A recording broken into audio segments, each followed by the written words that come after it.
Salam hörmətli tamaşaçılar, hər birinizi xoş gördük. OTV-nin xüsusi gündəmindəsiniz. OTV-nin xüsusi gündəminin bu dəfəki buraxılışı ABŞ-İran müharibəsinə həsr olunub. Bugün səhər saatlarından başlayaraq ABŞ və İsrailə məxsus hərbi hava qüvvələri və qanadlı raketlər İran ərazisindəki hərbi və digər hədəfləri məhv etməyə başlayıb. Nəticədə onlarla insanın həlak olduğu, eyni zamanda bir sıra İran üçün strateji əhəmiyyət daşıyan hərbi obyektlərin məhv edildiyi bildirilir. Və İsrail Telegram kanallarının yaydığı məlumata görə saat 17 radələrindən etibarən İranın ali dini lideri Ayətullah Seyyid Əli Xameneyinin məhv edildiyi vurğulanır. Eyni zamanda İranın Azərbaycan əsilli prezidenti Məsud Pezeşkiyanın da saat 17 radələrində məhv edildiyi bildirilir. Hələlik bu barədə nə İsrail, nə də İran mənbələri rəsmi məlumat yaymayıblar və susmağa üstünlük verirlər. Qeyd olunur ki, bugün səhər saatlarından etibarən İranın paytaxtı Tehranın aramsız raketlərlə vurulması nəticəsində Tehran şəhəri boşalmağa başlayıb və əhali əsasən Azərbaycan və Türkiyə ilə sərhəddə doğru axın eləməkdədir. Və eyni zamanda vurgulanır ki, Tehrandakı bütün hərbi obyektlər məhv edilib. ABŞ və İsrail mediasının yaydığı mənbələrdə, daha doğrusu xəbərlərdə belə vurgulanır. Eyni zamanda qeyd olunur ki, Təbrizdəki dağ raket bazaları tamamilə günorta saatlarında məhv edilib və ya zərərsizləşdirilib. Yeri gəlmişkən, Rusiya prezidenti Vladimir Putin İranla bağlı Təhlükəsizlik Şurasının iclasını toplayıb və İrana ABŞ-ın hücumu müzakirə olunur. Bu arada Kreml, daha doğrusu Rusiyanın Xarici İşlər Nazirliyi bəyanat yayıb və bildirib ki, hal-hazırda İran ərazisində olan Rusiya əsilli vətəndaşlar Azərbaycan vasitəsilə İranı tərk edə bilərlər. Daha sonra Rusiya tərəfinin qarşıdakı günlərdə İranla bağlı müəyyən addımlar atacağı da vurğulanır. Amma bu addımların nədən ibarət olacağı vurğulanmır. Hətta iddia olunur ki, Xameneyinin ən qısa vaxtda, əgər sağdırsa təbii ki, verilən məlumatlar belədir ki, Rusiyaya köçürüləcəyi və öz yaxın ətrafı ilə birlikdə Rusiyaya aparılacağı iddia edilir. Daha sonra Sepah generalı İbrahim Cabbari ABŞ prezidenti Trumpı hədələyib və bildirib ki, əgər müharibə daha da şiddətlənərsə və İranın qırmızı xətlərini keçərsə, o zaman İran indiyə qədər görünməyən raketlərlə cavab verməyə çalışacaq və İran üçün başqa çıxış yolu qalmayıb və bundan sonra İranın heç bir qırmızı xətti olmayacaq deyə məlumatda vurğulanır. Bu arada Küveytin İran tərəfindən vurulduğu bildirilir. Yəni beləliklə yayılan xəbərlərdə görünür ki, İordaniya, Küveyt, Birləşmiş Ərəb Əmirlikləri, eyni zamanda Qətər və digər ərazilər İran tərəfindən raketlərlə vurulub. Şahid dronları hal-hazırda yaxın şərqdə, dırnaq içərisində deyəcəm, at oynatmağa başlayıb və İran bir növ bütün yaxın şərqi özünə qarşı yönətməyi təbii ki, yenə də dırnaq içərisində bacarıb. Və qeyd olunur ki, bu dəqiqə olan məlumata görə Küveyt vurulub və Küveytdəki ABŞ hərbi dəniz və quru yer bazaları hədəf götürülüb və nəticədə bir neçə ABŞ-a məxsus bir neçə bazanın sıradan çıxarıldığı bildirilir. İsrailin hücumları nəticəsində İranda qızlar məktəbi vurulub və nəticədə Minab şəhərində 57 məktəblinin, yəni qız uşağının, şagirdin məhv edildiyi bildirilir. İordaniyanın Əl-Hamam bölgəsi vurulub İran tərəfindən və nəticədə xeyli sayda yaxın ərazidəki qeyri-hərbi hədəflərin sıradan çıxarıldığı bildirilir. Verilişimizə yenicə baxmağa başlayan tamaşaçılarımıza qeyd etmək istəyirəm ki, videomuzu bəyənin, paylaşın, kanalımıza abunə olun ki, daha çox insanlar xəbərlərimizdən yararlana bilsinlər. Ən son informasiyaları təqdim edirik.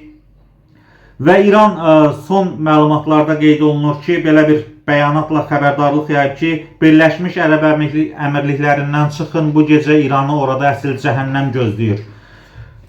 Və digər yayılan məlumatlarda İsrail tərəfinin İranın Təbriz, Kermanşah və eyni zamanda şimal, yəni Tehran istiqamətindəki bütün ərazilərini hədəfə götürdüyü nüvə obyektlərinin ətrafındakı bütün hərbi hədəflərin təmizləndiyi, yəni nüvə raketlərinin, daha doğrusu uranın zənginləşdirildiyi deyilən yeraltı bazalarında yaxın saatlarda tamamilə sıradan çıxarılacağı iddia olunur.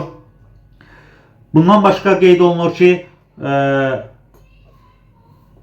Türkiyə və İranın Xarici İşlər Nazirləri telefon danışığı aparıblar və Türkiyə tərəfi bildirib ki, İran narahat olmasın, Türkiyə ərazisindən hər hansı bir raket İran ərazisinə atıla bilməz. Bunun üçün Türkiyə öz sərhədlərini İrana qarşı müdaxilə üçün bağlayıb. Xəbərlər, yayılan xəbərlər belədir. Və qeyd olunur ki, daha sonra İranın Xarici İşlər Naziri Abbas Əraqçı bütün yaxın şərqdəki ölkələrə müraciət edib və bildirib ki, onlara çağırış eləyirəm və demək istəyirəm ki, öz ərazilərindən ABŞ-a icazə verməsinlər İran ərazisini vurmaq üçün. Eyni zamanda yaxın şərqdə İran bir neçə mülki obyektlər vurub, hətta səhv eləmirəmsə Dohada vurulan qızlar məktəbi var idi və orada İran raketlərinin atəşi nəticəsində xeyli sayda azyaşlının məktəblinin həlak olduğu, təxminən 51 nəfərin dünyasını dəyişdiyi və 250 məktəblinin də yaralandığı iddia edilirdi.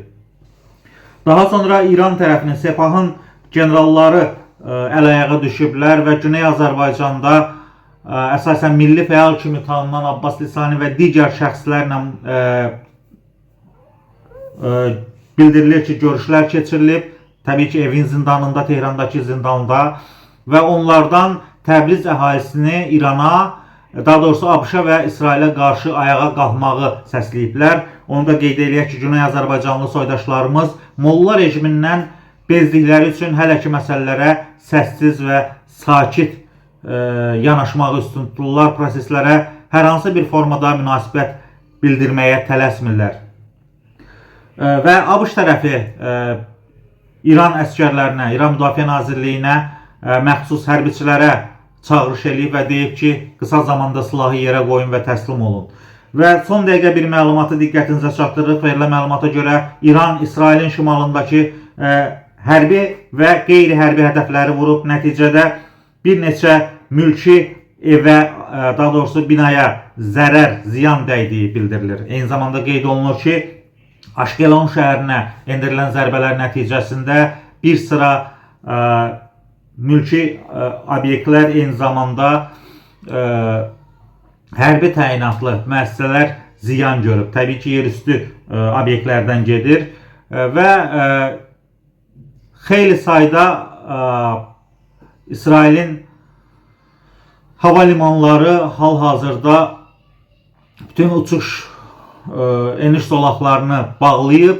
Bildirilir ki, bütün İsrailə gələn və İsraildən gedən şəxslər üçün hava limanları əsasən yerüstü bunker rolunu oynayır və insanlar orada həyəcan içərisində baş verənləri izləyirlər.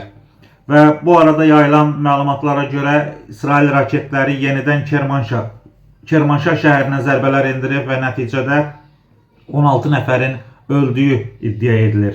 Bundan başqa Güney Azərbaycan ərazilərində hər hansı, daha doğrusu saat 14:00-dan sonra, 14:00-dan sonra hər hansı bir atəş səslərinin eşidilmədiyi vurğulanır və Tomahawk raketlərinin hələ də Tehran üzərində uçduğu, qanadlı raketlərin öz hədəflərini axtardığı iddia olunur. Bir daha qeyd edeyim ki,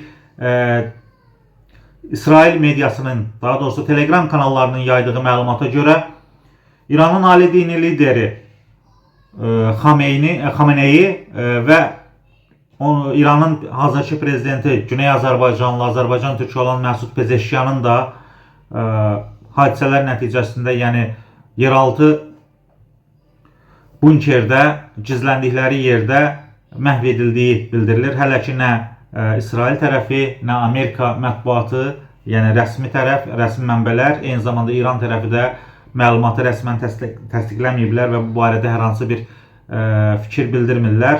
Ancaq fotolar yayılır, ola bilsin ki, bunlar propaganda məqsədlidir Yenə də hadisələrin ən son gedişatını bizdən izləməyi unutmayın. Sağ olun, salamat qalın. Videolarımızı bəyənməyi, kanalımıza abunə olmağı və onları, yəni bizim xəbərlərimizdə paylaşmağı unutmayın. Sağ olun, salamat qalın. Bir daha qeyd edirəm ki, OTV-nin xüsusi gündəmində idiniz.